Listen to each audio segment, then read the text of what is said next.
એક ટોપિક છે એના વાંધો ને અને એ વિશે તમે જાણો છો બધા દૂષિત પાણીની વાર્તા તો દૂષિત પાણી નામ જ આપવામાં આવ્યું છે દૂષિત પાણી કોણ મને કહેશે કે દૂષિત પાણી એટલે શું કહેવાય બોલો દૂષિત પાણી એટલે ગંદુ પાણી સાચી વાત હા આગે ના જોરથી બોલો ને કે હા કે ના સવારે નાસ્તો કરવા નહીં કર્યો તો આજે આપણે દૂષિત પાણીની વાર્તા વિશે પડશો સગા છોકરાના પેટમાં દુખે છે સવારે 10 ગ્રામ ખમણ થઈ ગયું શું થયું પેટમાં કેમ દુખે છે અરે સાહેબ પેટમાં બહુ દુખે છે નથી રહેવાનું ઉઠાવ ચાલો ડોક્ટર પાસે લઈ જઈએ આપણે ચલો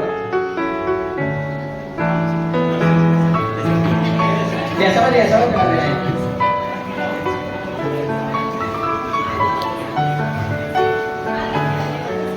અરે સાહેબ પેટમાં બહુ દુખે છે દવા કરવા જલ્દી નથી રહેવાતું એવું શું થયું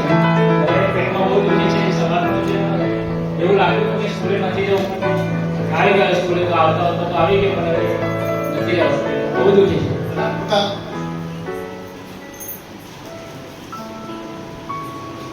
શું થયું સવારે બેટા ગઈકાલે સાંજે પકોડી ખાઈ લીધી થોડી નાસ્તો કર્યો હતો એવું અને બીજું કઈ પીધું હતું સાથે આ પકોડી તીખી ઘણી બધી હતી એટલે પાણી પી લીધું લારી પરથી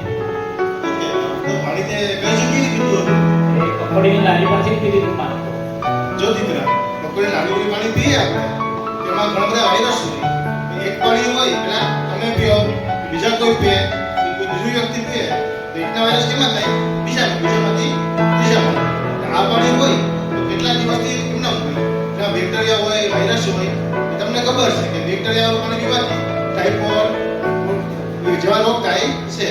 કઈ વાંધો નહીં સારું થઈ જશે ચિંતા ના કરતા ચાલ દવા લખ્યો કોઈને લખ્યો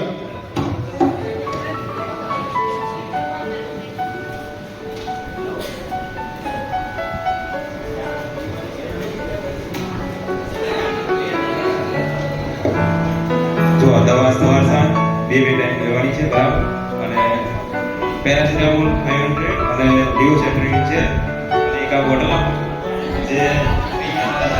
જોઈએ છે આપો બરોબર આ બોટલ છે અને એક બોટલ લાઈન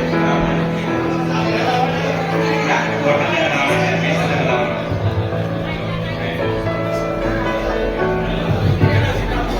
ડોક્ટર સાહેબ પપ્પુ આભાર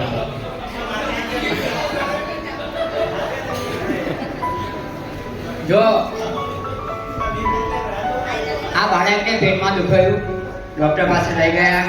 ડોક્ટર સાહેબે દવા કરી શું ખાધું ખબર તમને પકોડી ખાધી કે કચોડી મને મોઢામાં તો પાણી આવી ગયું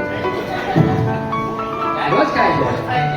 સારું ચાલો હવે રોજ ખવાય નહીં તમે કયું પાણી પીવો છો ક્યાંથી પાણી પીવો છો કુવાનું પાણી પીવો છો કેવું લાગે છે મીઠું લાગે તમે બેન આરોનું પાણી પીવો છો કેમ આરોનો કુવો નહીં તમારા બાજુમાં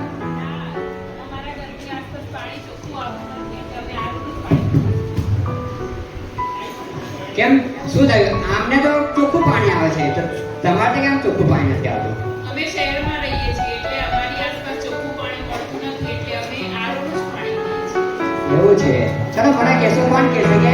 શહેરમાં કેમ ગંદુ પાણી છે અને ગામડામાં કેમ ચોખ્ખું પાણી રહે છે તમે જેવું આવડે તમે જેવું મંતવ્ય સાહેબ કારણ કે શહેરમાં બધી નવી નવી ફેક્ટરીઓ ઉદ્યોગો એ બધા ધંધા વધારે ચાલે છે એટલે એના